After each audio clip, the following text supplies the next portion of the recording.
persen. Jadi pengambilan datanya eh, sebaiknya primer gitu, agar Anda mengetahui bagaimana tahapannya, bagaimana yang harus dilakukan ketika kita ingin mengambil data. Kemudian secara berkelompok, baiknya topiknya sama. Misal, Anda ingin, eh, biasanya kan di dalam pendidikan itu eh, pengambilan data itu diperlukan untuk menguji gitu ya, seberapa em, efektif gitu ya, apakah bisa meningkatkan misalkan motivasi atau hasil belajar di kelas. Nah, jadi satu kelompok itu Anda ngambil data di kelas tersebut gitu ya. Terserah Anda mau nanti selama metode tersebut dilakukan misalkan sampai satu topik bahasan atau satu hari bebas gitu ya. Jadi tergantung kreativitas kalian ya. Misalkan ataupun mau Anda di kelas Anda sendiri ya mengambil datanya, misalkan mulai dari jam datang ya, pasti identitas kan ada ya, berkaitan dengan di kelas namanya siapa, latar belakangnya dari mana, Anda ingin mengukur seberapa baik tingkat eh, apa namanya kemampuan untuk belajar ya, mandiri atau apalah. Topiknya bisa macam-macam. Anda ambil tuh. Nah, topik yang sama atau di sumber data yang sama Anda bagi. Ya, Anda baginya boleh satu sumber data Anda bagi atau Anda bagi topiknya sama, sumber datanya beda-beda. Misal, Anda mau tadi mengetahui apakah eh, keberhasilan Anda belajar di kelas itu seperti apa, ya. Ada yang ngambil jam pertemuan, ada yang ngambil data eh, latar belakang kalian, ada yang ngambil data aktivitas belajar dalam mempersiapkan dan setelahnya. Nah, itu kan bisa. Ya, jadi objeknya sama, sumbernya beda-beda. Atau di satu tempat ya Anda mencatat yang berbeda-beda. Atau boleh juga mau pakai Google Form, boleh pakai survei. Jadi sumber-sumber data yang Anda bisa dapatkan boleh Anda gunakan ya bagi tiga. Jadi di satu kelompok itu boleh topiknya eh, sama atau sumbernya beda, topiknya sama.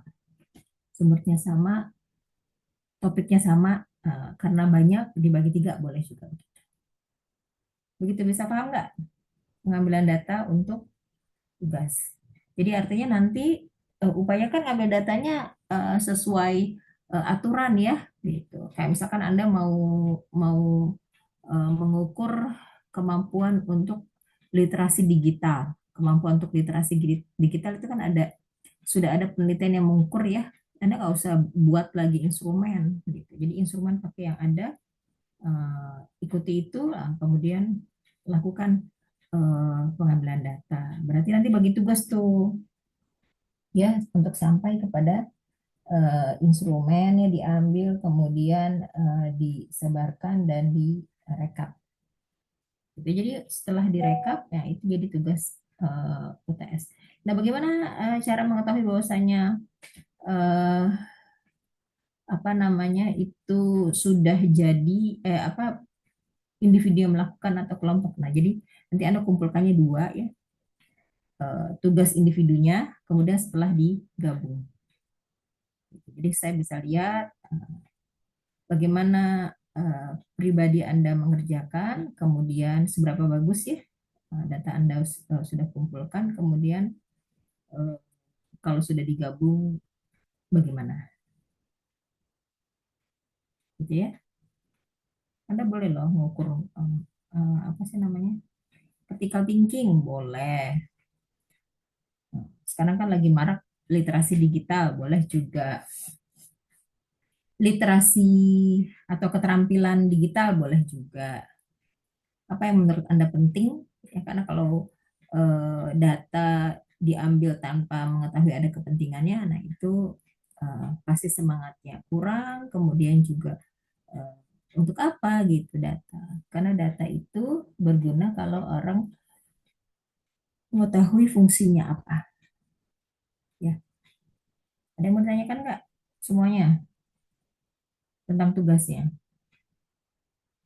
Jadi minggu depan pertemuan 7 sudah mulai ya dilakukan. Atau dari sekarang pertemuan 7 bisa dikumpul. Jadi pertemuan 8-nya nggak repot lagi persiapkan UTS. Tahu kalau banyak ya bolehlah atur atur lagi ya waktu pengumpulannya. Oke, ada yang mau ditanyakan Cida? Ini semuanya ada di tempat? Aduh, karena Ada saya Ibu. telat pada pada masih di jalan apa? Chelsea, ada Chelsea? Ada Elizabeth? Ibu. Oh, ada. Pada off cam semua, kenapa ya? Lagi di jalan posisinya apa bagaimana? Nabila,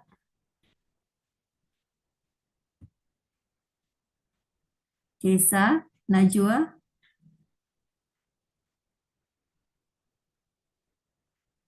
Iya Ibu, saya lagi di jalan izin oke. Oh, kenapa? Emang ada kuliah offline hari ini? Ada Ibu. Jam berapa?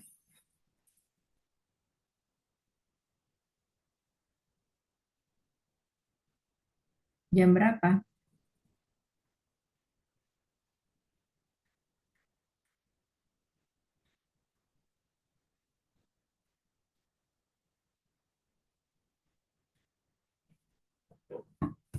Ya, saya khawatir juga kalau kalian di jalan tidak nyimak ya. Padahal saya minta untuk sekali kita ada di kampus, apalagi kalau kalian ada kuliah offline gitu. Itu Azza lagi kurang sehat ya. Iya Ibu. Sekarang kuliah offline apa? Kelas A online Bu. Oh gitu. Jadi kan ini sebagian besar kelas A ya.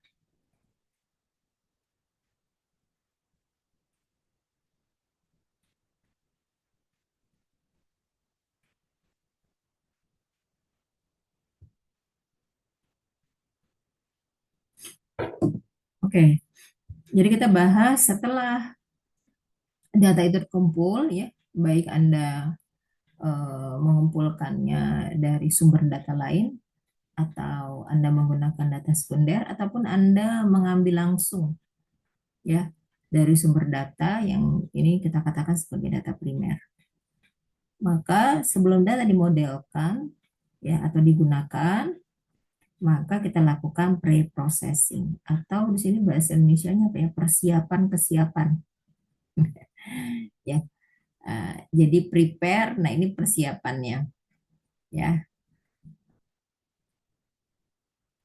Jadi tujuan belajar hari ini mahasiswa dapat memahami tentang sumber data. Maksudnya persiapan ya, apa yang harus dilakukan untuk mempersiapkan data. Ini udah ya. Iya Ibu udah. Yang ketujuh PPT-nya nanti sama pertemuan 6 sama 7. lah 7. Ini kan 5 kemarin ya. Tantar harusnya preprocessing bukan. Oh iya ya, missing value ya. Taruh mana sih? Kemarin pertemuan 5 apa?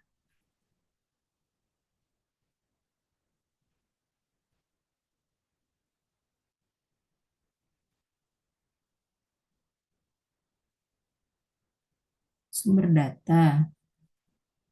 Udah ini. Kok struktur dan format data isinya preprocessing lagi? 7. Nah, ini baru hmm, lewat ya. Oke. Ini harusnya preprocessing materinya.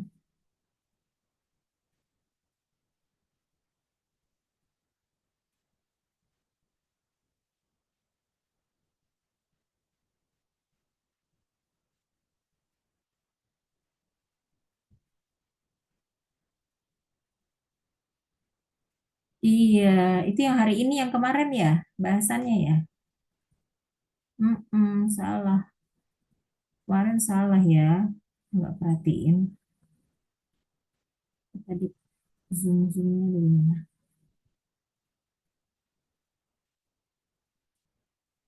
Harusnya materi struktur ini ada yang begini bentuknya. Nggak ngeh ya kemarin. Nih, jadi harusnya kita bahas struktur data Ryan yang kemarin ya. Ini bisa Anda lihat? Bisa Ibu. Ya. Jadi data Raya itu bukan hanya besar, ya, datanya besar, tapi dia punya eh, ragam yang macam-macam, variety gitu ya. Velocity, tumbuhnya cepat dan kemudian bermacam-macam. Nah, jadi macamnya seperti apa? Bukan macam data sumber datanya ya, data dari online, data dari kelas, data dari penilaian. Bukan itu saja, tapi kita mengistilahkannya sebagai data yang terstruktur, data semi terstruktur, dan data yang tidak terstruktur. Ya, structure data berarti ini bentuknya rapih gitu ya, sejenis kayak gini. Kalau semi, dia agak rapih tapi isinya macem-macem gitu. Kita eh, apa namanya udah sudah rapi tapi isinya macem-macem yang harus distrukturkan ya. Nah, unstructured bentuknya masih enggak terstruktur. Ini kira-kira begitu ilustrasinya ya. Eh, tidak tidak rapi ya. Kemudian isinya juga bermacam-macam. Ya, jadi variety atau variasi di sini. Jadi dia memiliki berbagai macam jenis data yang beda-beda bentuknya. Ada yang terstruktur, semi terstruktur, atau unstructured. Nah, kita bahas satu-satu ya. Untuk data yang terstruktur, nah ini boleh juga dikatakan sebagai data tradisional. Jadi data yang diproses, disimpan, dan diambil dalam format yang tetap. Ya, biasanya ya data ini disimpan dalam bentuk tabel. Nah, itu terstruktur. Ada barisnya yang menunjukkan eh, data ke satu, data kedua, dan seterusnya ya. Kemudian ada kolom. Kolom biasanya menunjukkan variabel ya, atau dalam data raya atau machine learning biasanya disebut sebagai eh, fitur ya fitur. Kemudian data itu seringkali disimpan dalam spreadsheet. Nah, contohnya dalam Excel. Kemudian informasi data terstruktur ini sangat terorganisir sehingga mudah untuk diakses dari database ya, dari software database gitu ya dengan algoritma mesin pencari sederhana. Nah, contoh data terstruktur, data sensor. Data sensor misalkan dari sensor suhu ya. Data pertama diambil pada hari pertama jam 6 pagi. Nah, berapa sensornya? Apa suhunya? Sensor suhu. Data kedua diambil misalkan pengambilan ya, jadi nanti ke bawah terus berapa jam misalkan dalam satu hari. Nah, itu terstruktur, ada X dan Y-nya, ada baris dan kolom. Data penjualan suatu perusahaan. Kebayang ya? Nah, ini yang biasa kita kita ambil atau kita lihat Jadi bentuknya adalah tabel Excel. Contohnya ya. Kemudian data karyawan dalam database perusahaan, ya. Nah, ini pasti kalau database terstruktur ya, isinya bisa detail diri karyawan, ya, nama, ID karyawan, tanggal lahir, eh, posisi pekerjaan, gaji, ya, dan lain-lain ya. Nah, kalau kita bisa bandingkan antara data terstruktur dan tidak terstruktur, bentuknya seperti ini ya. Eh, Displaynya atau penampilannya dia bisa dalam bentuk baris dan kolom kayak gini ya. Baris data pertama, kedua, ketiga, dan dia ada kolomnya, variabel-variabelnya. Tapi kalau data tidak terstruktur, kita nggak bisa buat dalam bentuk seperti ini karena eh, ya sulit gitu. Mana X-nya, mana Y-nya sulit. Ya, namanya juga data tidak terstruktur. Jadi nggak bisa ditampilkan dalam bentuk baris dan kolom atau database relasional. Kalau data terstruktur, Anda sudah paham belum dengan database relasional? Misalkan tabel eh, data diri karyawan dihubungkan dengan tabel pekerjaan. Satu karyawan pekerjaannya bisa misalkan beberapa pekerjaan, gitu ya.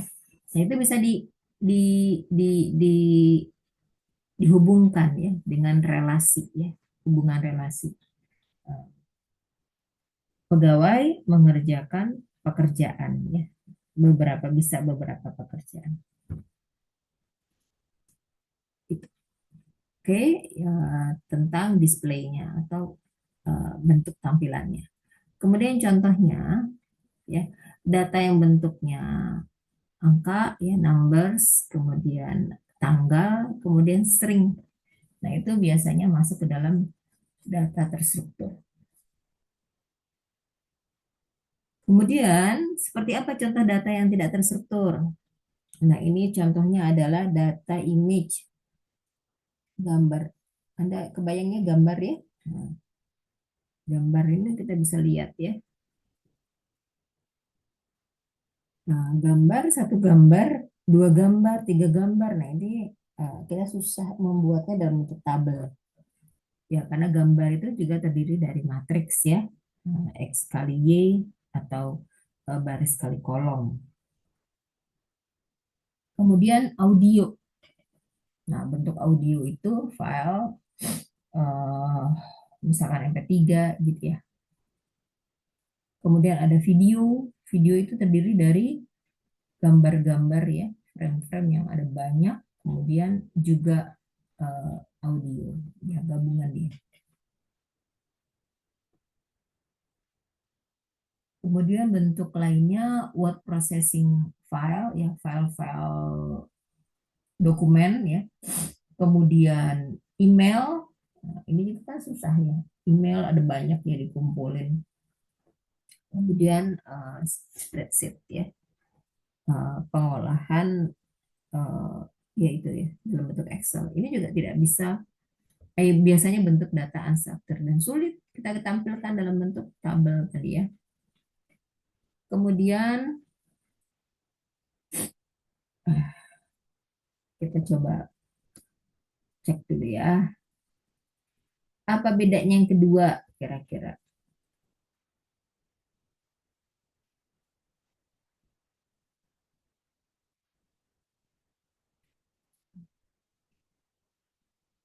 Eh, Novel Abian, ada nggak?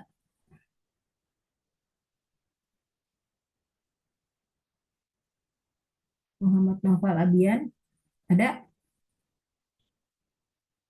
Nggak ada ya? Berarti Novel nggak masuk. Alisa Nur, ada?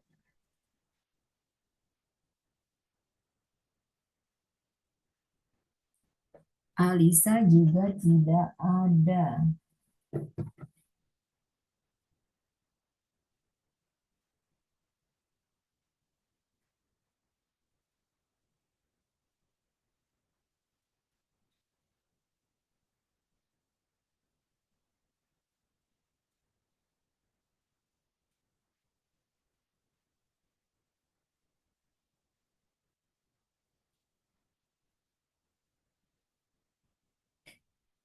Oke. Rahmat Yoga Pratama, bisa lihat gambarnya? Bisa, Ibu. Ya, coba yang ketiga. Apa yang bisa kamu lihat dari gambar itu? Tentang perbedaan antara data terstruktur dan tidak terstruktur. Hmm,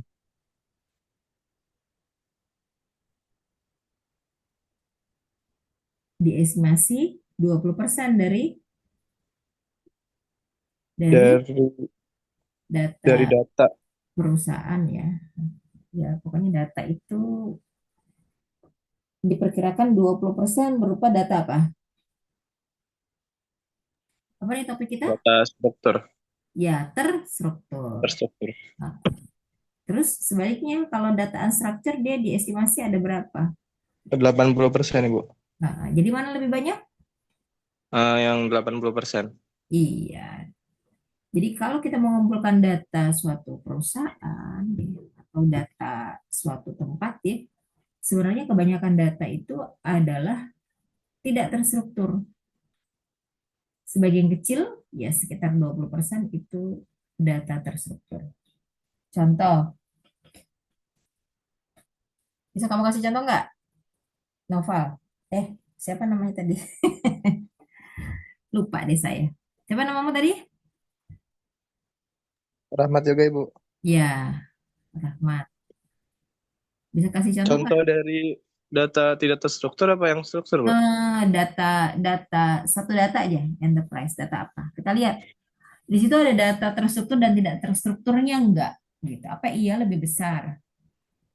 Atau saya kasih contoh ya. Tadi kita mau nilai eh,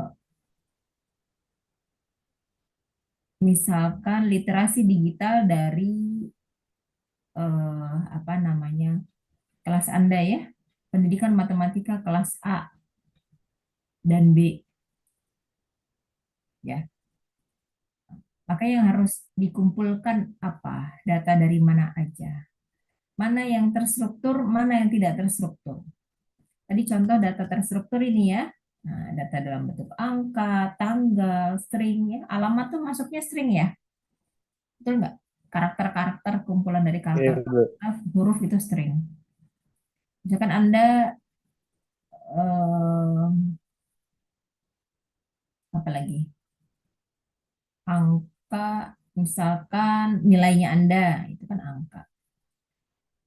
Tanggal lahir itu tanggal. Itu terstruktur ya.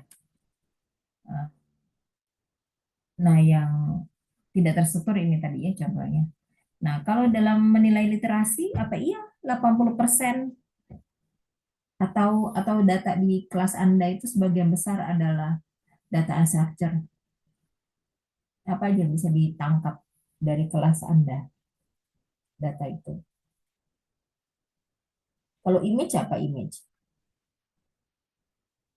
Kalau data di kelas, ada bentuk image atau video, audio, Mungkin penugasan, penugas.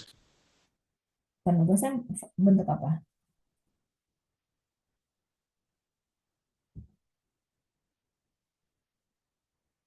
Anda penugasan mengumpulkannya dalam bentuk apa?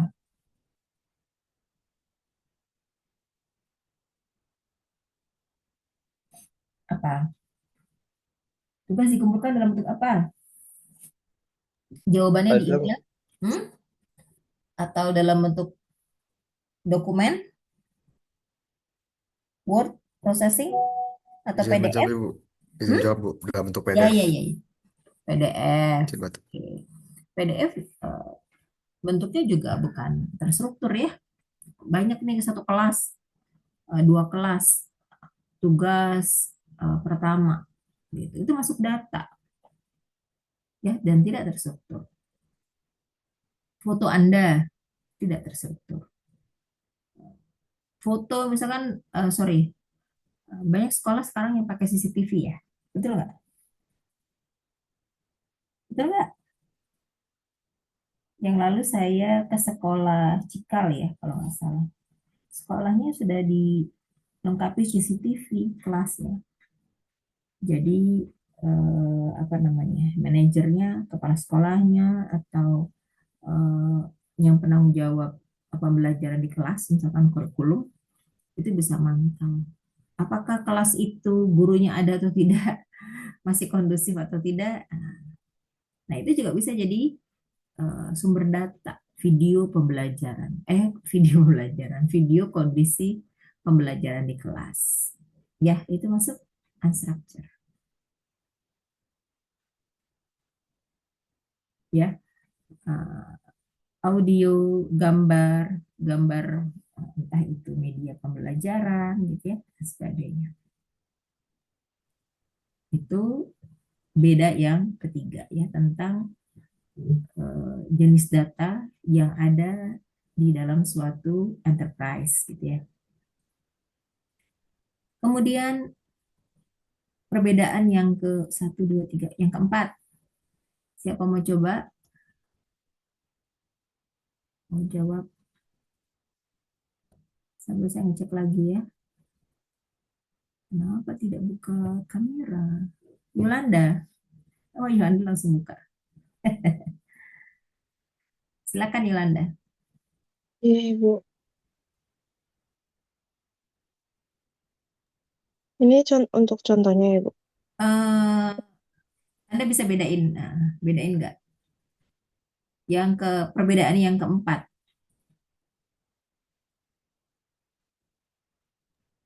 Tentang penyimpanannya, Mas. Apa bedanya yang keempat? Memerlukan Hmm. memerlukan penyimpanan yang lebih sedikit ya.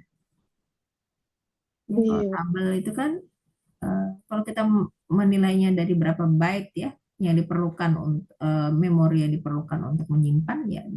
Kalau data terstruktur ya dalam bentuk tabel aja kan sedikit ya, cuma berapa kilobyte mungkin. Tapi kalau data unstructured, kenapa besar penyimpanannya? Gimana Hmm. Yolanda? Tadi lihat jenis-jenisnya biasanya unstructured. Punya punya file gambar, image. Nah, foto-foto itu gambar bukan? Iya, Ibu. Iya, kalau kita download, mana lebih cepat penuh handphone kita atau tempat penyimpanan kita dibanding tabel-tabel. Hmm. Hmm. Lebih cepat penuh yang mana? Karena lebih cepat besar. Pasti yang gambar ya? Iya. Iya. Apalagi kalau udah video, karena video itu isinya banyak Lebih banyak. gambar. Hmm. Iya. Anda biasa nonton YouTube ya? Nah, itu berapa besar gitu. Benar, Ibu. Walaupun datanya 80% ya tersedia, tapi penyimpanannya cukup besar. Makanya jadi, padahal itu data ya, data itu kan menangkap realita eh, di lapangan. Karena besar itulah seringkali akhirnya data unstructured itu diabaikan. Padahal dia 80% ya informasi tentang satu hal itu. Berarti kan harus ada mekanisme bagaimana sehingga 80% informasinya bisa ketangkap. Dibanding 20% kan jauh banget ya. 20% dengan 80%. Jadi perlu kemampuan kita untuk mengolah ya sehingga bisa uh, diambil dan digunakan. Yang terakhir, siapa mau coba? Siapa mau jawab?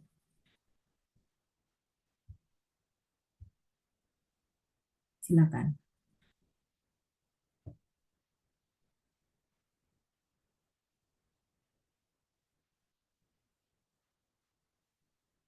Tadi Naufal saya panggil ya, nggak ada ya. Kamu kan Muhammad Naufal kan? Ya Bu, kenapa Bu? Tadi kamu saya panggil nggak ada. Oh, Bener? tadi saya mental Bu, keluar dari Zoom. Oh, pas lagi mental. Oke, kamu aja. Ya, Bu. Perbedaan yang terakhir. Satu, dua, Perbedaan yang yang kelima. kelima berarti ya Bu. Ya, apa tuh? Berarti kalau perbedaan yang kelima dari struktur data itu dia lebih gampang untuk diprotek atas legalitas dari datanya. Sedangkan dari unstructured data tuh lebih sulit untuk diatur dan juga dilindungi terkait legalitas solusi untuk solusi legalitasnya. Hmm. Jadi ini berkaitan dengan legacy solution itu untuk solusi legal gimana ya? Jadi kalau kita memanage, mengolahnya, kemudian memproteksinya, jadi memproteksi artinya hmm, sebagai jaminan gitu ya untuk eh, orang nggak pakai secara sembarangan gitu ya atau tidak izin gitu ya. Jadi dalam pengontrolan yang punya data. Nah, untuk data terstruktur itu lebih mudah. Anda simpan, kemudian tidak bocor gitu, itu diambil orang, atau Anda memberikan encrypt, itu jauh lebih mudah dibanding data unstructured. Ya, gambar ya di manage itu gambar video itu lebih susah gitu. Kita mau apakan? Kita mau mau buat jadi unstructured atau kita mau mau ambil informasi bagian mananya? Itu lebih sulit penanganannya.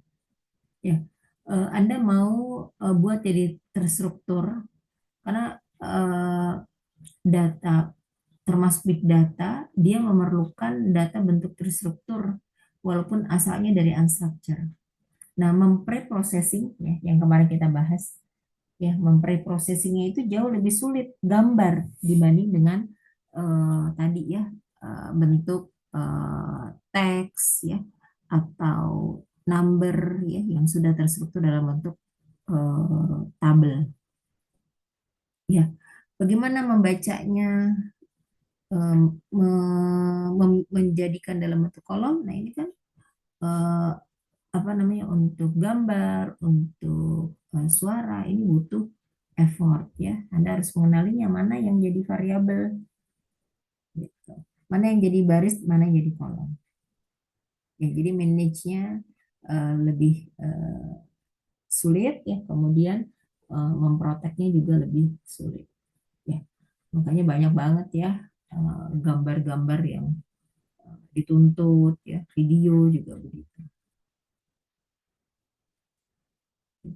Nah sekarang kita kalau dalam penelitian ya sekarang sudah harus ada izin gitu ya izin dan kemudian etik ya namanya apa ethical clearance ya terkait dengan data-data kerahasiaan dan sebagainya sehingga lebih mudah apa namanya dikontrol dipertanggungjawabkan gitu ya ini perbedaan antara data terstruktur dengan tidak terstruktur silakan ada yang mau ditanyakan sama sini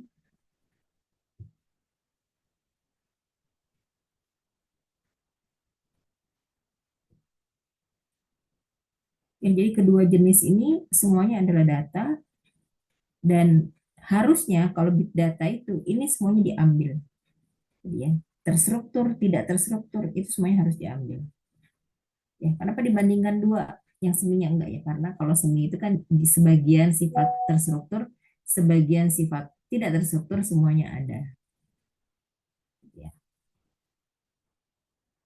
Nah jenis data semi terstruktur merupakan jenis data yang dimasukkan ke dalam sebuah tabel tapi skemanya tidak sama dengan tabel biasa yang hanya terdiri dari baris dan kolom.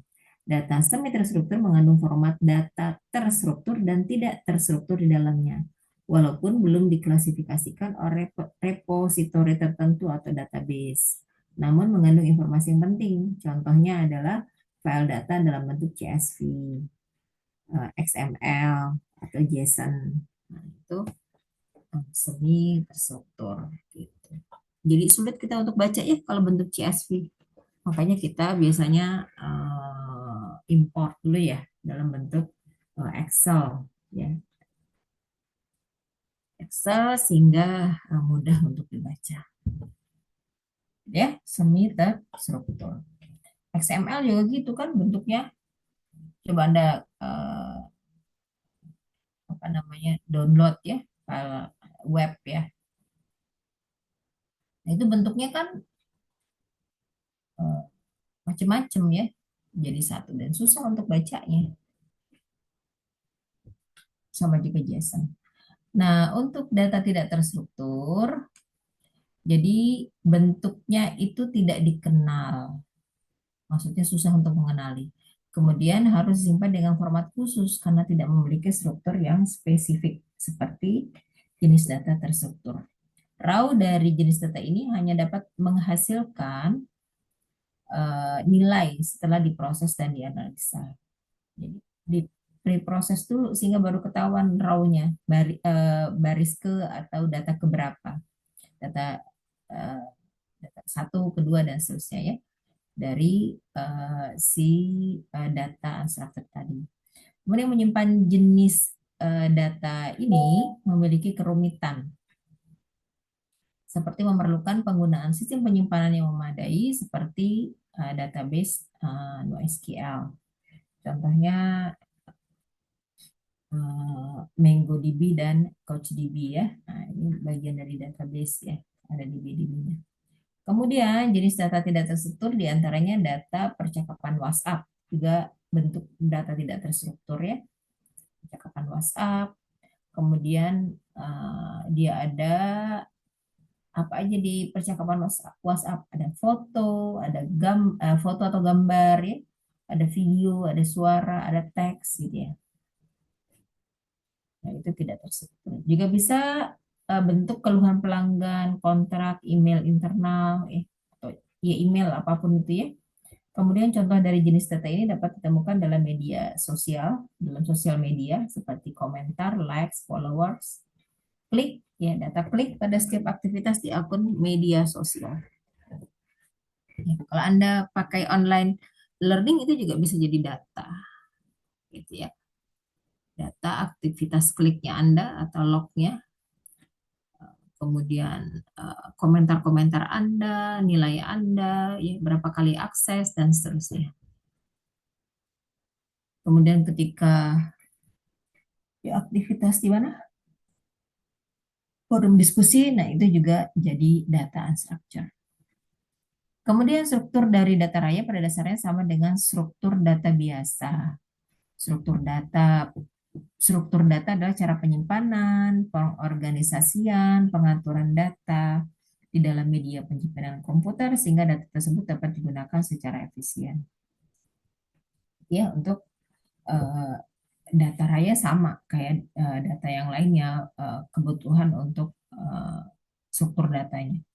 Kemudian pengertian lain dari struktur data adalah suatu metode atau cara dalam menyusun, mengatur, menyimpan berbagai data yang terdapat dalam suatu penyimpanan dalam sistem komputer.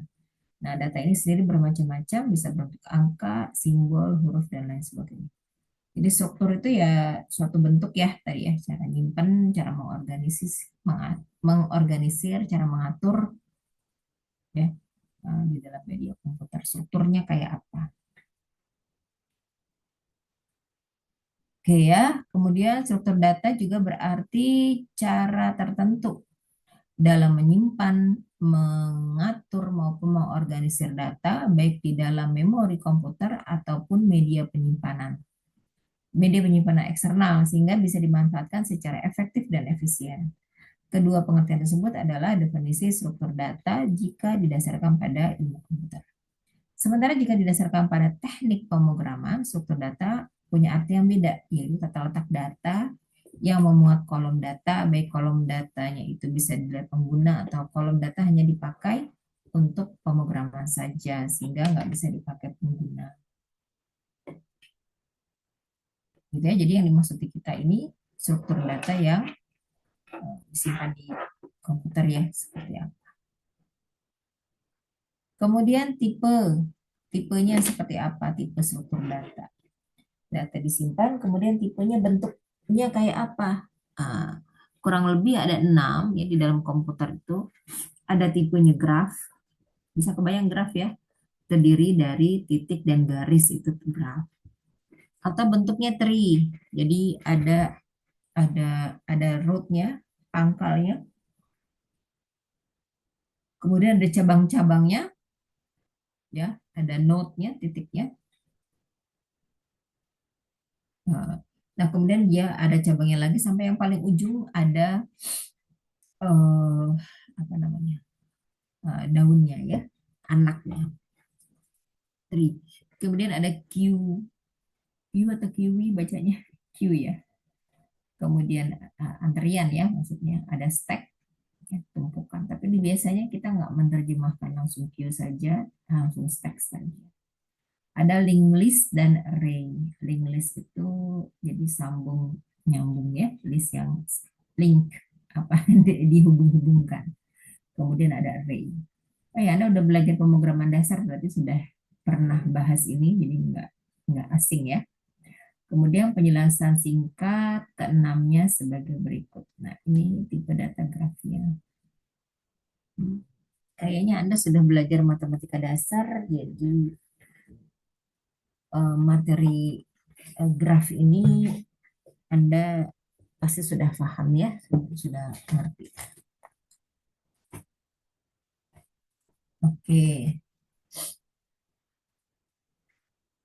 Nah, jadi tipe graf ini cukup sering digunakan dan merupakan struktur data yang non-linear dan terdiri dari kumpulan node. Ini node-nya bulat-bulatin node. Kemudian node itu disambungkan, node itu atau vertex ya bahasa Inggrisnya. Kemudian disambungkan oleh satu garis. Garisnya disebut edge, nih garis yang menghubungkan antara node tadi, node atau titik. Nah, edge ya atau sisi, nah itu menghubungkan antara node atau titik. Nah, garis yang dimaksud ini bisa memiliki arah atau tidak. Ya.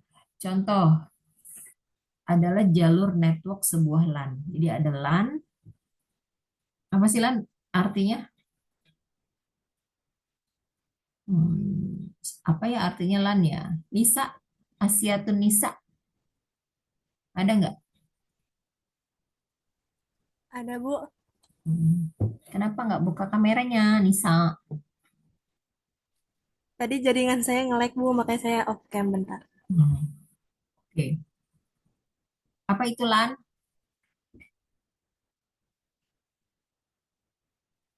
Apa nih LAN itu?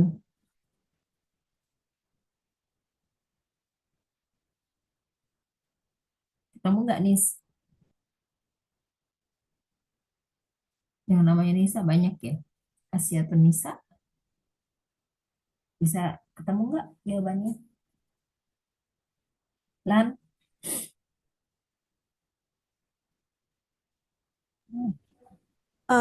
Lokal area network, Bu. Jaringan lokal yang menghubungkan beberapa komputer atau perangkat, Bu. Ya, local area network.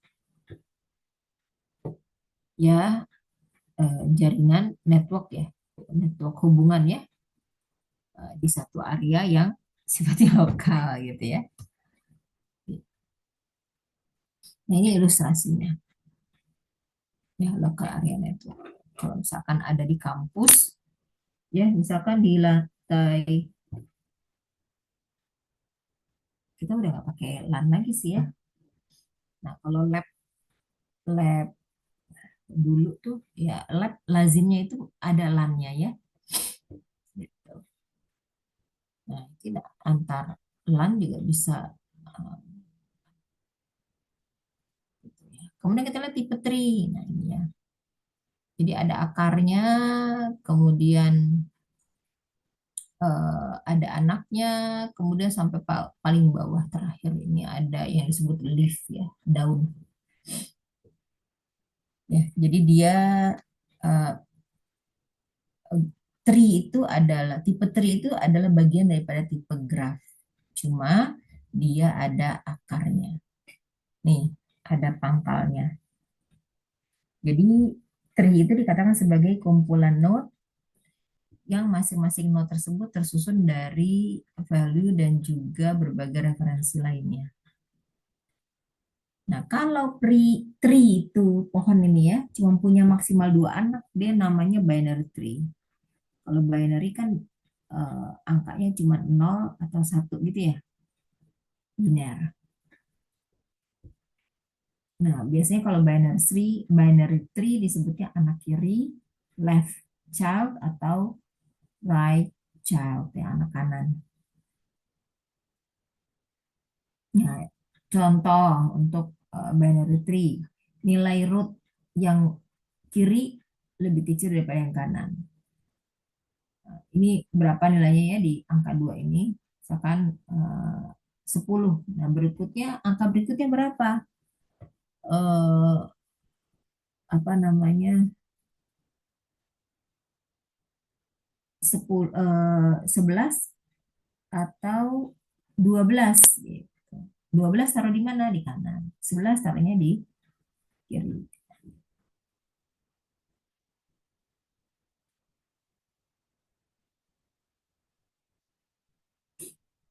Nah, ini ya.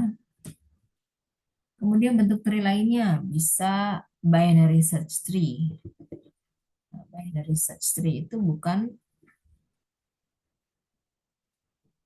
apa namanya? Bentuknya bukan binary search tree itu ya pencarian pohon biner ya. Jadi salah satu jenis binary tree. Bentuknya kurang lebih sama. Bedanya binary search tree menentukan nilai dari setiap percabangan. Nah, kita ambil contoh, misalkan data utama memiliki cabang di sisi kiri dan kanan. Maka dari data di cabang kiri harus punya nilai yang lebih kecil daripada data utama. Oh ya, dibandingkan ke pusat ya. Sebaliknya data di sebelah kanan harusnya lebih besar daripada yang utama. Contohnya nih, 8 dengan 3. 3 lebih kecil, maka taruh di anak kiri. Kemudian ada 10. 10 lebih besar dari 8, taruh di kanan. Yang tadi salah ya, jadi harus dari root ya perbandingannya. Dan biasanya kalau apa namanya tree itu kan pasti ke bawah ya, ada panahnya. Nah, untuk pohon biasanya panahnya itu diabaikan, jadi nggak ditulis pakai panah lagi. Kemudian aturan aturannya berlaku ya, anak kiri lebih besar daripada root, anak kanan lebih kecil, anak kanan lebih besar. Nah, kemudian berikutnya juga sama di anak-anak yang bawahnya. Jadi makin ke bawah cabang kiri nilainya makin kecil, sedangkan cabang kanan nilainya makin besar.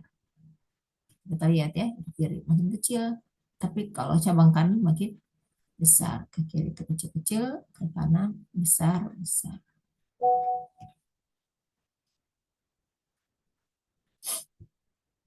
Nah, sekarang Q ya. Nah, ini tentang akses data tree. Ada post order, pre-order, in order. Ini kayaknya di matematika dasar juga udah pernah bahas, atau matematika diskrit. Nah, sekarang coba diskusikan untuk QE. Apa ya antrian itu? Antrian dan stack ya, tumpukan. Oke, saya mau minta tolong sama untuk yang QE, Najwa Wilda ada nggak? Najwa. Ada Ibu. Ya, coba. Apa yang kamu tangkap dari tipe QE ini? Q. Bentar. Nih, kamu bisa lihat kan? Nih. Bisa Ibu. Ya.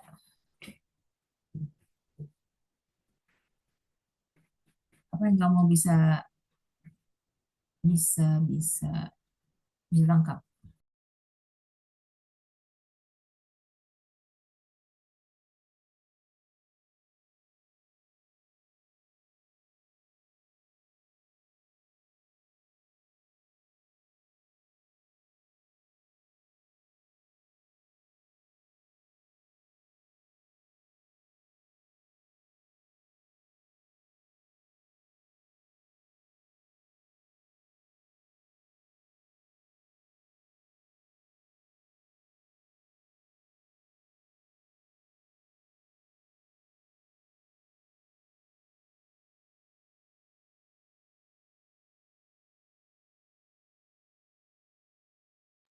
Bisa jawab?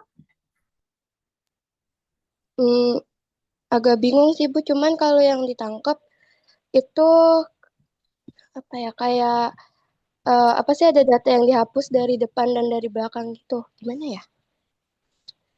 Kamu baca aja gimana, Najwa?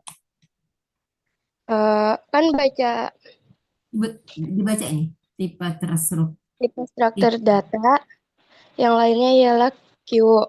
Ini adalah struktur data yang bersifat LIFO atau last in first out. Dalam Q ini juga ada 3 operasi sekaligus yang bisa Anda lakukan, yakni pick atau melihat data yang paling awal dari suatu Q, the Q, atau menghapus data yang pertama dari Q dan NQ, atau memasukkan data dalam Q. Berikut ilustrasi dari Q. Ya, nah ini ada antrian ya, Q. Nah, mau insert sama delete.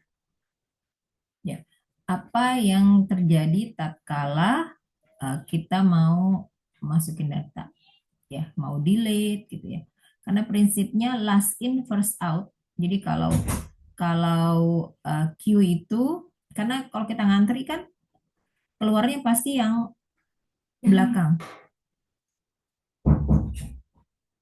Bentar ya.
Ya. Nah, ini antriannya ya. Q, ini DQ ini masuk ya. Nah, ini yang depannya. Nah, ketika dia masuk pertama, ya, maka dia akan keluar. Jadi first first yang pertama kan ini kan masuk tumpukannya. Nah, yang belakang. Ini masuk, ini depannya, ini belakang daripada antrian. Maka keluar dia akan yang pertama juga, maka diistilahkan sebagai first in, first out. Pertama masuk dia harus pertama keluar juga. Gitu ya, keluar. Nah, itu tipe data Q. Nah, sekarang tipe data stack. Kalau stack mirip dengan Q, nah, tapi bedanya kita lihat. Saya mau minta tolong sama tadi Najwa ya. Sekarang siapa ya?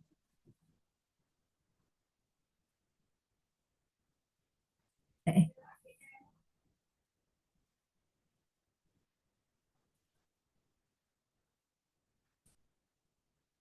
Oke.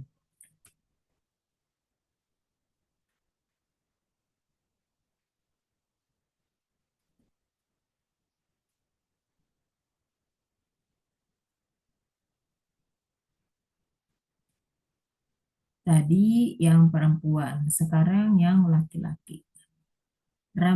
Ramzi, Octavian Ramadandi. Ada?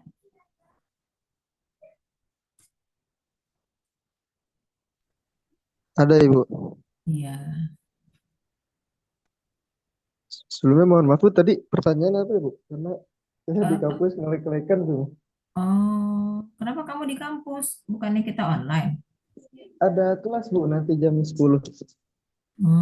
Kelas apa? Kenapa Ibu? Kelas apa? Oh, kelas mata kuliah variabel kompleks, Bu. Variabel kompleks dengan Pak Ibnu? Pak Tri dengan Oh, Bu Asri. harusnya kalau offline semua gitu ya. Jadi nggak begini. Gitu ya. Jam 8 gitu. Udah ada di kampus. Jadi nggak repot. Kan namanya di kampus ya begitulah. Dibaca. Stack. Silakan Ramzi.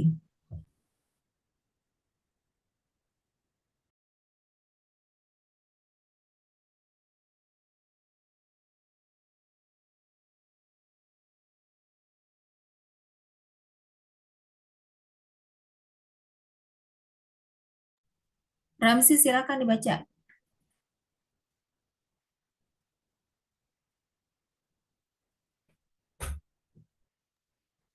Baik, Bu.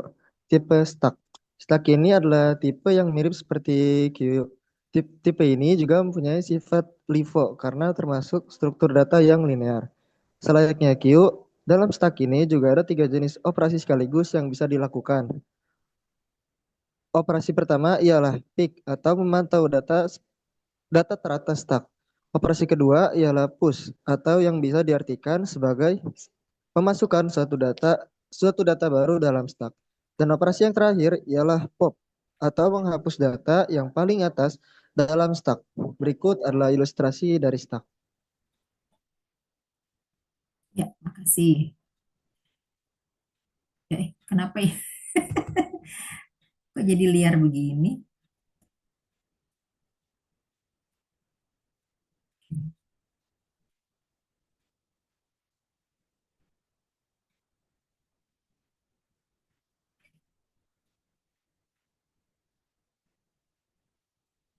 Jadi dia ada beberapa operasi ya.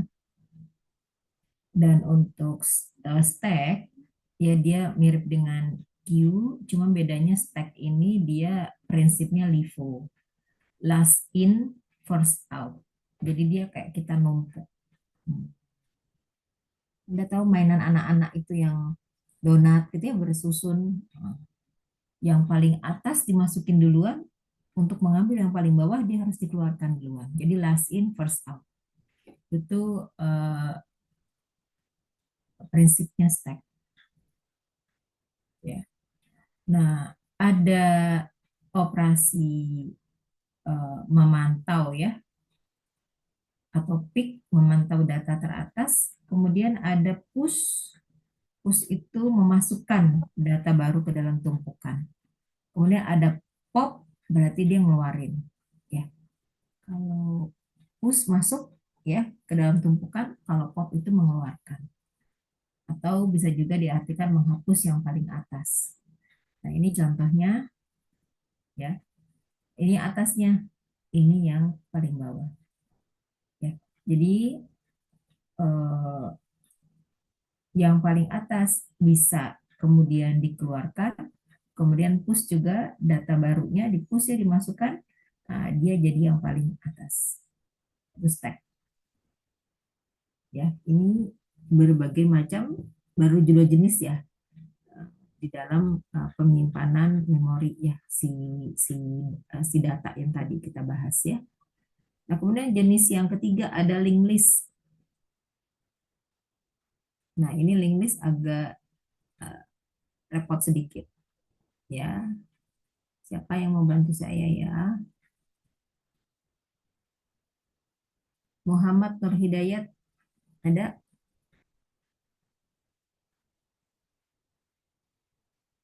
Dari Ya, silakan dibacakan aja deh. Ini gimana sih dia ngomong? dari yang jika diartikan Bu atau ada atasnya lagi nih? Deh, Oh, ada. Tipe link list. Jika diartikan secara kasar, maka link list berarti daftar yang terhubung. Ya, sesuai dengan namanya, tipe 1 ini memang berupa potongan-potongan aneka macam data yang tersimpan secara acak. Berbagai potongan data tersebut akan ada dalam memori komputer dan data yang dimaksud memiliki referensi yang saling menunjuk satu sama lain. Jadi, sudah paham bukan kenapa tipe ini disebut tipe linked list. Dalam tipe 1 ini, data yang pertama biasa disebut sebagai head, sementara data yang terakhir disebut sebagai tail. Jika melihat jumlah data yang diinput atau dimasukkan, linked list memiliki kemampuan untuk terhubung baik secara singly linked list ataupun doubly linked list. Maksud dari singly linked list ialah data bisa diakses hanya dengan arah maju mulai dari data pertama atau head ke data terakhir atau tail. Data tersebut tidak bisa diakses sebaliknya, yakni dari tail ke head. Sementara double linked list, data bisa diakses dari dua arah, yaitu dari head ke tail atau sebaliknya dari tail ke head. Dengan kata lain, akses bisa dibuat bolak-balik berikut ilustrasi dari link. Ya, gini ya. Jadi ada list, ada beberapa list yang ada banyak. Ini digambarkannya mendatar gitu ya biar mudah. Tapi dalam penyimpanannya di komputer ya bisa bagaimana aja gitu ya, acak gitu ya. Nah, kemudian data yang awal kita namakan sebagai head. Kemudian ujungnya itu tail. Nah, linked list itu ada bagian yang menghubungkannya, ya. Nah, ada linknya. Nah, kalau single linknya berarti cuma satu, ya, data si yang awal dengan data setelahnya, ya. Nah, ini pointernya. Nah, kalau double linked list berarti nanti dia bisa menunjuk setelahnya dan sebelumnya, yaitu double linked list. Nah, dalam pencarian tentunya kalau setiap data itu tergabung, maka akan lebih cepat kan? Ada linknya. Nah, cuma dalam penyimpanan pastinya akan berbeda dengan tipe data yang sebelumnya. Karena memori yang dibutuhkan lebih banyak. Gitu ya, sudah 3. Nah, berikutnya adalah tipe array. Ini yang terakhir ya. Sampai array. Oke, siapa yang mau bantu baca? Yang perempuan. Yang paling belakang siapa nih? Agnia. Agnia Amanda, ada nggak? Oke, kalau dipanggil baru buka kamera. Lokasinya jadi di paling atas. Silakan. Suaranya masuk ke Bu? Apanya? Suaranya. Iya, tapi kamunya kenapa nggak buka kamera? Iya, kamu lagi di mana sih? Lagi di kereta Ibu. Oh, masih di kereta. Kurang pagi ya. Untung duduk. Nggak, silakan baca.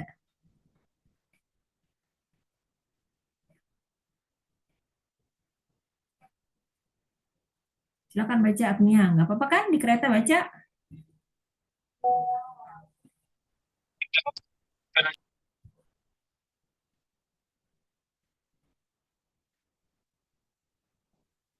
Gimana Agnia, bisa baca nggak?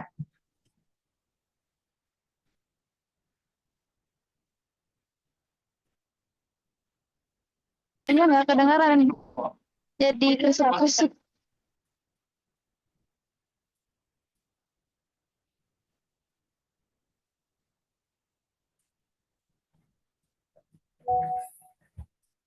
Ya, jadi nanti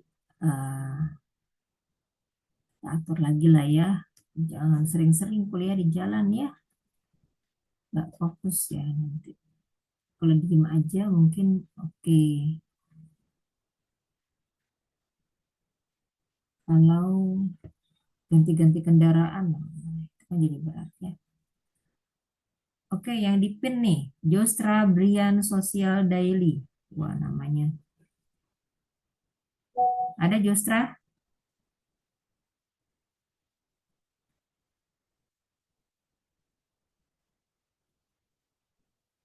Ada Jostra? Kalau Adeline Angelia Kana ada?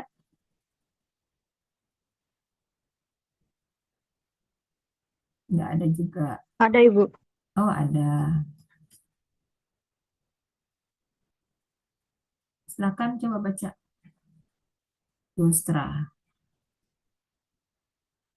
Kamu masih belum open kameranya?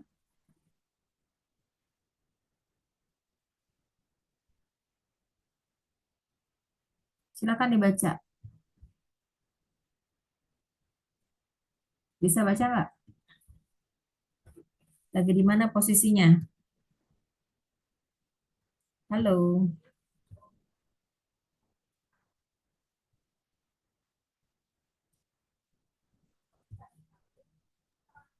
Ibu Agni mau baca tapi boleh izin off cam nggak Bu? Iya, siapa ini? Agni ya. Oh, Agnia. Ya, silakan. Selanjutnya ialah tipe array. Ini adalah tipe yang memiliki kumpulan elemen dan elemen-elemen tersebut jaraknya saling berdekatan dalam memori. Dalam array ada beberapa jenis operasi yang dipakai yaitu replace, sort, delete, insert, search, dan lain sebagainya. Tipe ini juga mempunyai dua jenis dimensi yaitu satu dimensi dan juga multidimensi. Ikut ilustrasi dari array. Ada memory allocation. Ya, ini bentuk array, ya, array yang satu dimensi. Satu dimensi ini cuma punya satu baris begini. Cuma ada satu baris, ya anggap aja baris ya, banyak kolom. Nah, ini satu dimensi. Ya, nah ini kalau kita bisa ilustrasikan sebagai memory allocation, ya. Nah, ini alamatnya, nah ini indeksnya. 200 indeks yang ke 0, 201 indeks yang ke 1 dan seterusnya. Nah, isinya U, B dan seterusnya. Nah, ini kalau yang single, kalau yang double bagaimana? Nah, triple, nah, jadi multi ya, ada beberapa. Bisa dimensinya beberapa. Ya, beberapa dimensi. Oke, sepertinya cuma itu ya. Walaupun memang kalau mau gali lebih lanjut ini tentang struktur data ini akan banyak ya karena nanti berbagai macam tipe tadi bisa kita gunakan untuk melakukan replace ya, sort, delete, search ya, macam-macam ya, tergantung dari kebutuhan kita. Jadi macam-macam ini punya plus dan minus ya, struktur penyimpanannya. Nah, berbagai macam ini nanti disesuaikan dengan kita punya data seperti apa dan operasinya apa yang akan kita lakukan. Maka kita pilih struktur data yang ini ya, beberapa ini dipilih. Gitu ya, enggak juga paling bagus, paling jelek, enggak juga. Tergantung dari apa yang kita butuhkan. Gitu ya, data yang seperti apa dan kemudian operasi apa yang kita perlukan. Ada yang mau ditanyakan sampai sini? Nah, karena kalian di jalan, ini masih kelihatan ya, semoga ya. Ada pertanyaan tidak? Kemudian tugasnya sudah paham? Jadi harus mulai dikerjakan ya, karena mengambil data kadang-kadang tidak hanya mengambil, ada beberapa macam yang harus dipersiapkan. Ya, mungkin ada yang perlu surat, waktu terutama ya, kadang-kadang nggak bisa sekali ya, bisa harus beberapa kali. Nah, ini yang videonya Anda udah bisa. In this video, we are going to discuss types of data under big data. Cuma saya minta Anda tontonnya offline aja, karena keadaannya masih yang di jalan, yang internetnya nggak bagus. Azah masih bisa nyimak? Bisa, Ibu. Semuanya bisa akses ya ke video 1 dan video 2 materi dari struktur data. Iya. Ya, silakan nanti dibuka ya. Oke. Materinya. Sorry videonya ya. Termasuk juga pre-processing harusnya kan ini ya tadi ya. Sorry. Ke-6 itu apa sih? struktur data ya. Preprocessing harusnya besok ya. Nanti kita bahas lagi tentang preprocessing. Preprocessing itu harusnya sih offline ya, gitu. Karena ini berkaitan dengan baca data, eh, bukan programmingnya ya. Berkaitan dengan Anda memahami data. Oke, ada pertanyaan tidak? Kalau tidak ada, Anda kan udah bisa akses video 1 dan 2 ditonton. Gitu ya. Ibu, saya mau nanya untuk memastikan lagi. Ya, Itu jadi tugas UTS itu konsepnya masing-masing, tapi tema per kelompoknya itu sama ya. Jadi ya, misalkan betul. 3 orang itu satu kelompok berarti satu tema, tapi beda, Mm-mm. tapi tugasnya tetap masing-masing. Ya, betul. Oke, Masing-masing mengerjakan. oke Jadi Ibu. nanti harus digabungkan gitu. Karena biasanya dalam kegiatan penelitian ya atau kita di lapangan seringkali kita menggabungkan beberapa sumber data ya, terutama ini data raya, tidak ada satu sumber, biasanya macam-macam, sehingga sumber datanya atau bentuknya itu unstructured gitu, campuran ya, ada yang terstruktur, ada yang tidak terstruktur, ada yang semi ya. Kita belajar kompetensinya adalah bagaimana mengambil data, bagaimana mendapatkan data gitu ya. Tolong dilanjutkan dengan menyetel video yang tadi ya berkaitan dengan struktur data. 2 video saya kira cukup sampai jam 8. Lewat malah ya. Gak apa-apa ya. Lewat-lewat dikit. Untuk menghemat bandwidth ya. Jadi Zoom-nya cukup sampai sini. Ada lagi pertanyaannya? Izin bertanya, Ibu. Silakan. Jadi kemarin kelompok kami sudah sempat bikin G-form. Mm-mm. Apa boleh saya tampilkan dulu G-formnya? Karena mau bertanya apakah Boleh, sudah boleh. sesuai Boleh, dengan boleh. tugasnya.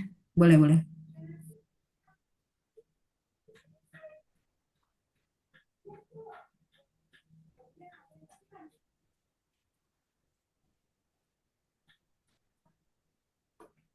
Mana? Oh. Jadi kami membuat kuesioner tentang pengaruh pembelajaran online terhadap hasil belajar mahasiswa pendidikan matematika. Mm-mm. Berikut ada beberapa pertanyaannya. Seperti saya merasa nyaman mengikuti pembelajaran secara daring, itu sangat tidak setuju sampai sangat setuju. Terus ada juga pertanyaan yang saya lebih suka pembelajaran tatap muka dibanding daring gitu. Di sini ada 10 pertanyaan.